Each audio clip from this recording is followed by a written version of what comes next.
How's it going, guys? It's Najam. Welcome back to another video. So in this video I'm going to review the TrimUI Smart Pro, and I've been using this for the past few weeks.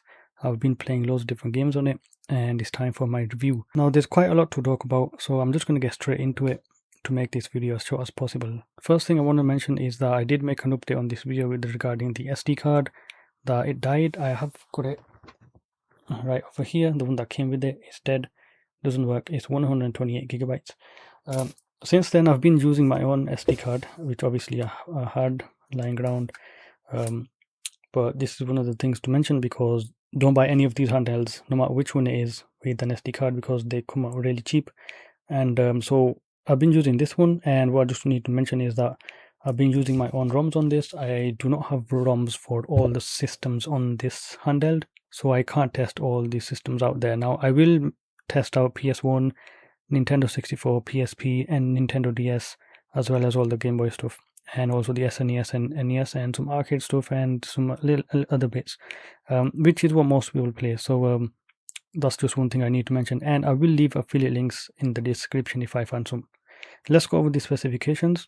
So this has an all-winner A133P CPU, which is a quad-core CPU, and it goes up to 1.8 gigahertz. And it has an Imagination Power VR GE8300 GPU, which runs at 660 megahertz.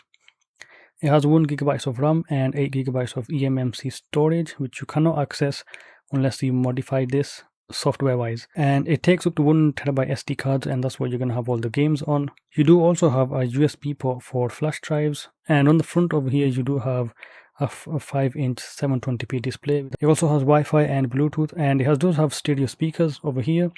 Now these are 1 watt speakers, so you have 1 watt and another 1 watt over here, so you got stereo speakers. You also have a mono microphone, and it does have a vibration motor inside, and this has 5000 milliamp hour battery, which goes up to about 6 hours. That's what the listing says, but I've managed to get about 4 hours on this. It weighs about 229 grams.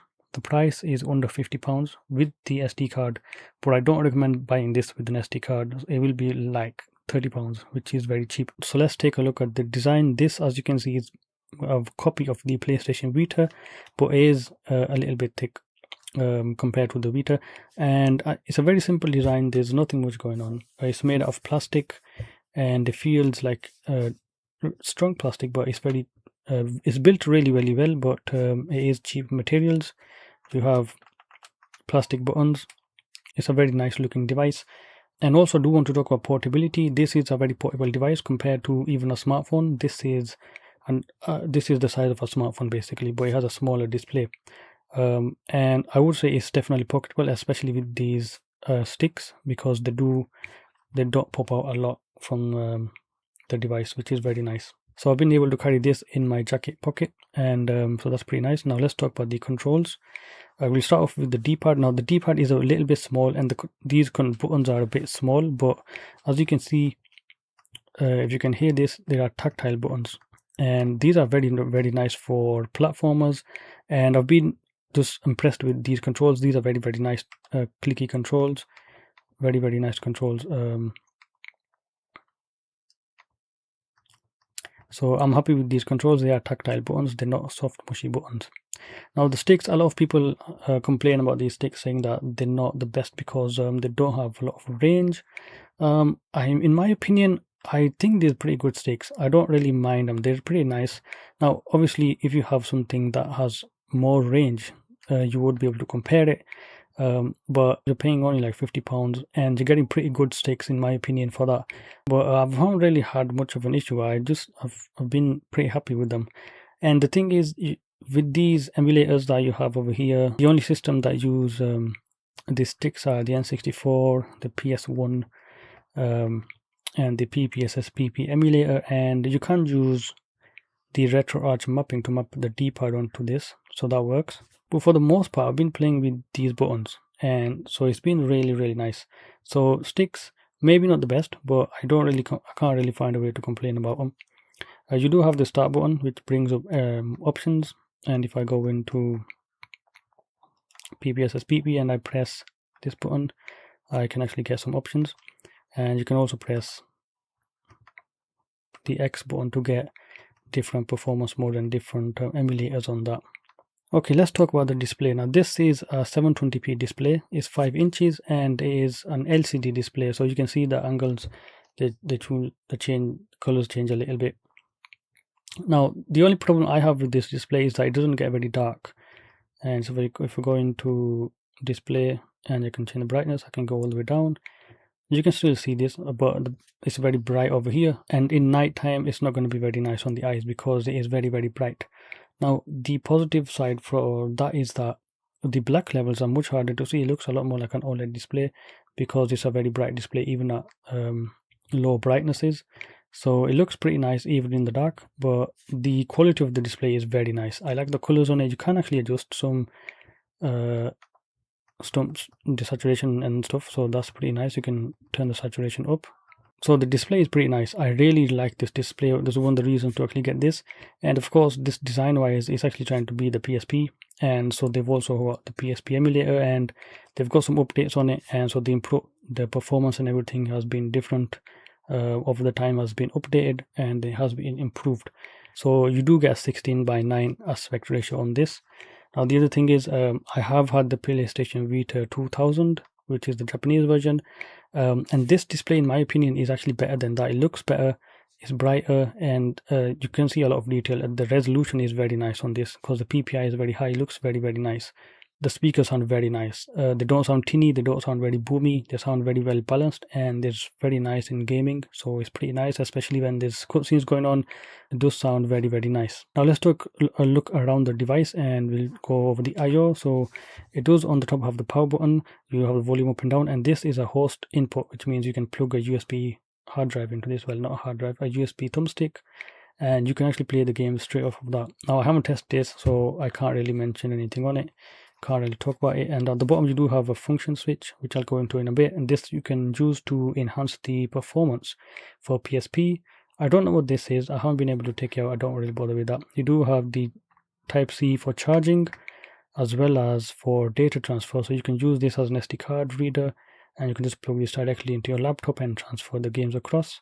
You have the microphone, you have the SD card slot, which goes up to 1000 gigabytes, and you have the headphone jack. Now the headphone jack, as well as the sound from the speakers, it sounds very nice. So this does have a very nice sound to it. I've been using the stock operating system on this. I like to stick with the stock everything.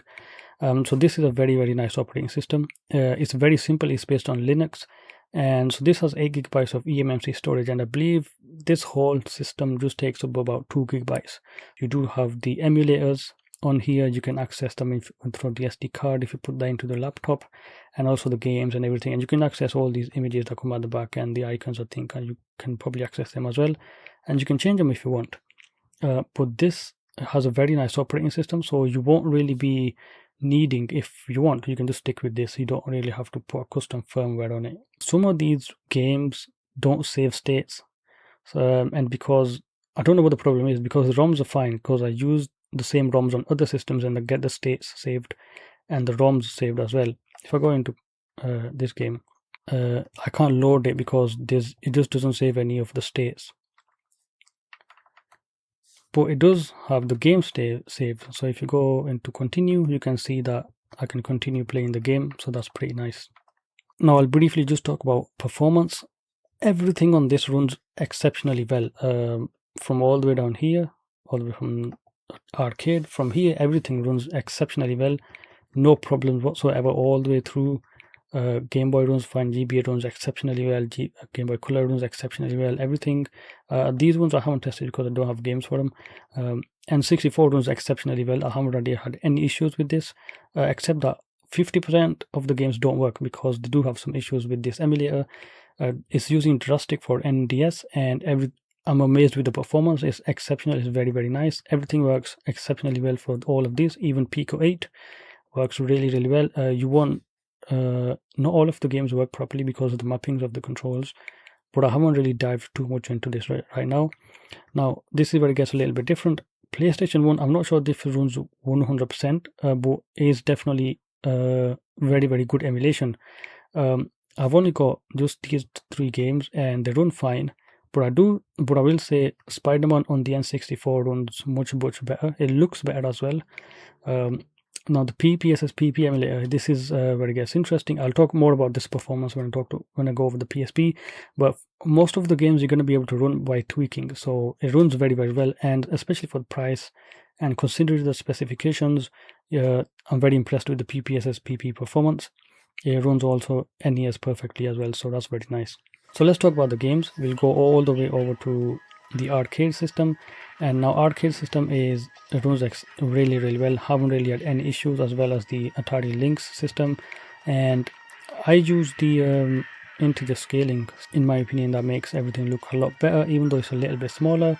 We'll go with Game Boy. Now if you go into Game Boy, so as you can see, this is my setup on Game Boy, and this is just normal Game Boy, not Game Boy Color. Now if you go into this advanced menu over here, and you go down to overlays, this actually had this one, this overlay, which has a green looking display, and it has sort of like pixels on it. So if you get the original Game Boy, you they're imitating the whole look over here, and so that's what you get. And also it had a shaders applied, so as you can see, it's had I've changed it a bit, but you can see the motion looks different because of the shader applied on this. But it had some shaders applied on this to give you the experience of playing on an actual Game Boy, and so that's Game Boy. Performance is exceptional again. If I go into Game Boy Advance, let's go into this. So I believe by default it looks like this, and you can see it has the LCD sort of look to it. It's got like pixelated look. So it's got a shader, it's got this overlay as well, and it looks pretty nice. But if you go ahead and I'm just going to go and exit and go back to my settings that I've turned on with this game and all the other games. I've enabled integer scaling, and I've taken the front LCD looking stuff off, because this game GBA, which when it's full screen, it has some stuff going on with the pixels. It just looks weird. So I've just gone with integer scaling, and so now it's got pixel to pixel mapping, and GBA is amazing on this. It looks very nice. The size of it looks very nice as well, and the games look amazing, and they play really well.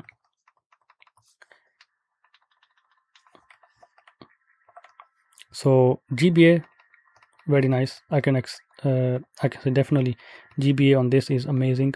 Now you probably want to get something else, like a different form factor for GBA, but I really like this form factor as well. It's very nice. Now it's the same thing for Game Boy Color as well, so it will have some shaders as well as an overlay applied on this, and it's the case for most, if not all, of the systems.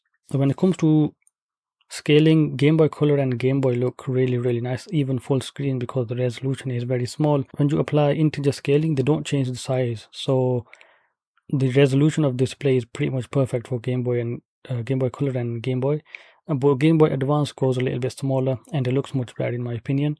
Now NES also goes just a tiny bit smaller, but again it looks much better. Now let's talk about SNES. Now SNES, in my opinion, works really well with this. It looks amazing on the display, but I do again want to turn on the integer scaling, because it just looks better. Now there is just one thing I need to mention with SNES, and that is, in my opinion, the games look just a little bit small on this display, but that's just my personal preference. I don't think anybody has had an issue with that. Apart from that, it's been excellent.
Now N64 is different, which when you do have integer scaling turned on, the games are very tiny, very small, so you want to turn that off, and they look pretty good full screen anyways.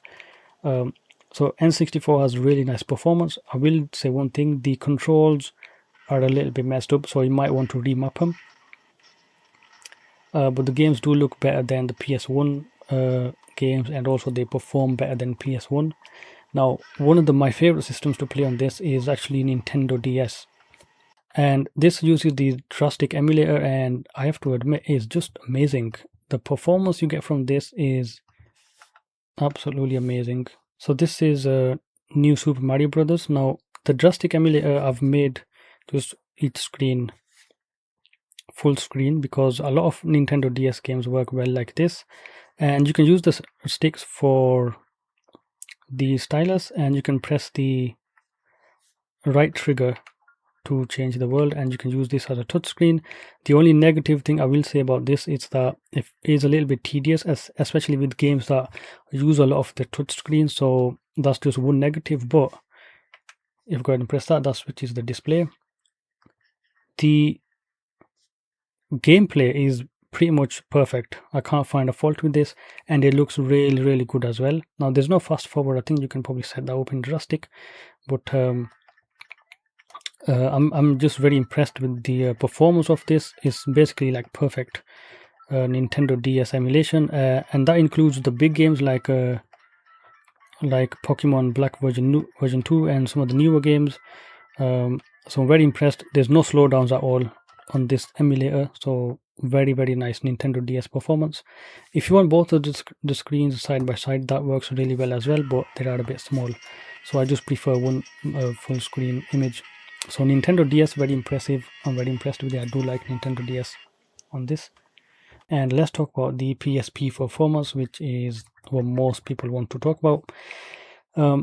Now, for first thing I need to mention, if you go into applications, you go into FN key setting. Now this is very important, because if you go down, I've enabled CPU performance mode. So when I turn this on, the CPU goes to 2 GHz. So that helps a lot with the performance in a lot of games.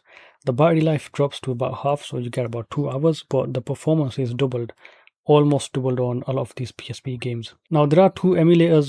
You do have the older one, so you have PSP 1.5.4, and you have the new one, which is 1.7 point something. So this is 1.17.1, and so you do have both of the emulators in this device, and you do have separate configurations for both of them. Now I spent hours looking for the save files because it wasn't loading them on, and I realized it's actually using the second emulator, which is the new one. And the config file and the save files for this is actually in the root directory under the .config folder, which is a bit annoying, but you can't change it unless you use the other emulator. And I prefer using this one because I think it has a lot more better performance. Now let's go over just the performance, and I'll put the gameplay up. In my opinion, when it comes to PSP, a lot of the lighter games like N+, and Innocent Life, and N+, and Castlevania, Dracula X Chronicles, whatever, and also you have Brick Breaker and some of the other games like Tetris, they run 100% perfectly fine at the native resolution of this display, which is 720p, and that's amazing. You get perfect performance from this throughout the board. Castlevania plays really well, and you can turn on like a whole bunch of the things as well. So that's pretty cool. Now for most of the games, especially some big games like even like Test Drive, you can see the configuration file icon over there, and that means I've got different configs for each game. Now Lego Batman doesn't work really well, Pulse doesn't work really well, and Transformers works really well if you go ahead and put on frame skip. Now this is one thing I want to mention with this: the big games don't really work well at all, and that's with the performance mode. To get them to work, you want to go ahead and put the PSP resolution to 1 times and the frame skip on to 1. Now this will make 60 FPS games into 30 FPS games, and they will be playable. You can play all of them, but in my opinion, the performance for them big games is just not there. You're gonna have to just sacrifice a lot of the quality and stuff, and they're done at half the speed unless you put on frame skip. So you're going to be playing at 30 FPS, and they are playable. You can play almost all the games on this with the lowered settings and everything, but the performance is inconsistent depending on which game. So you're going to be either messing around with config files, making config files for all these games, because some games run at 100% the speed, even at the native resolution of the display, and the other games run really poorly. Now this game over here, Iron Man,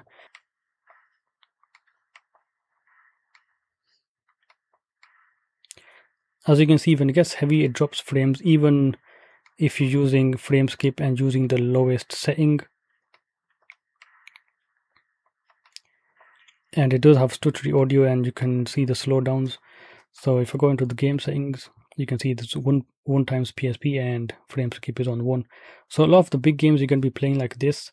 So there's that. Now I will mention another thing, and that is Vulkan. So if you want to use Vulkan, that works really well. And actually with Vulkan you can play almost all of the games at 60 FPS in at least 2 times resolution, which is very impressive. The only thing is I haven't been using Vulkan because the performance that you get from Vulkan is a bit inconsistent, because it drops out a lot of frames when it's crashing in the shaders or something, so it's a bit annoying. So I've not been using Vulkan, I've been using OpenGL, and this gives a lot more consistent performance, but it's much lower performance in my opinion.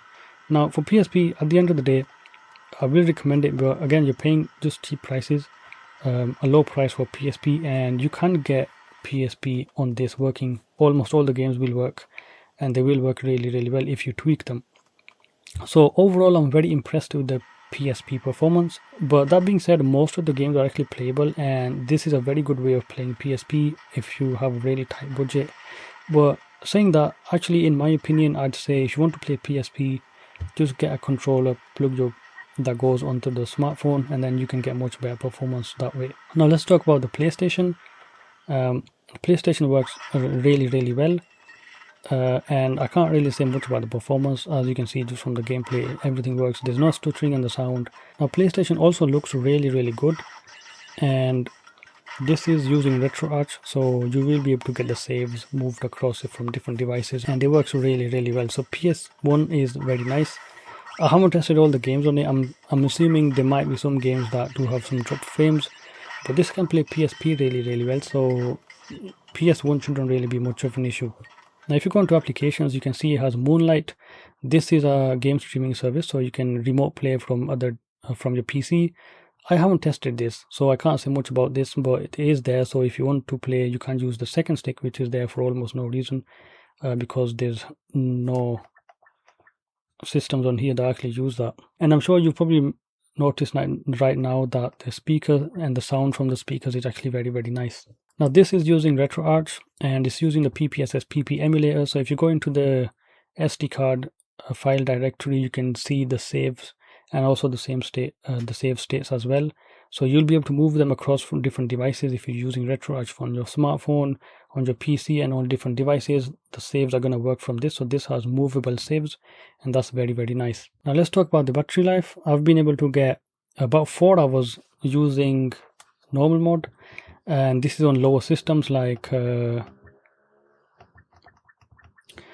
Game Boy Color and Game Boy Advance. You can get really long battery life, which is 4 hours, which is nice. Now I've got about 2 hours of battery life using PPSSPP, playing the games with the CPU performance to performance mode, and so you get about 2 hours of battery life that way. Okay, now it's time for the pros and the cons. So what I like about this is the performance of this is very nice. The quad-core CPU plays almost all the systems on this really well. You might be tweaking things here and there just a little bit to get them to work your way, but at the end of the day, it does have very good performance. The battery life is also very nice. You get about 4 hours on these systems, so that's pretty nice. Now I also like the controls on this. They are very nice quality wise, and also the display is very nice as well. The quality of this display is very nice, as well as the controls, so that's one thing I do like about this as well. Now there is just one thing I don't like about this, and this is personal preference. I don't like the PSP performance from this. Now I know I'm not going to expect much out of this. I'm very impressed with it, but I've actually been playing my PSP games on my phone with a Bluetooth controller that just clamps around it, and that, in my opinion, it gives much better performance than this and a much more enjoyable experience. but and you know, that controller is just like £10. This is £50. But at the end of the day, if you want a handheld, this is an amazing handheld, and I can recommend it to anybody who's looking for one. And look, if you want PSP on a dedicated handheld, this is probably the cheapest you're going to get in this day and age. And it has a very good performance. You're just going to be tweaking games, which I don't like to do a lot of the times. Making configuration files for each game, it can get a bit annoying. Rather than playing games, I'm just going to be tweaking it, and it's just a bit annoying. Okay, so to conclude, this is an exceptional, amazing handheld. Just don't get one with the SD card. Put your own ROMs on it, and it works really, really well. I can recommend this to anybody who's looking for this form factor, and it has an amazing display. This is 720p, so it works a lot better for a lot of systems. And I'm going to be looking at the Miyoo Mini Plus next, and I might be able to compare both of them, especially when it comes to the display. So go ahead and check out my channel for that. I'll leave it here. If you guys have any questions, ask me in the comment section below. Thank you guys for watching, and I will see you guys in another video.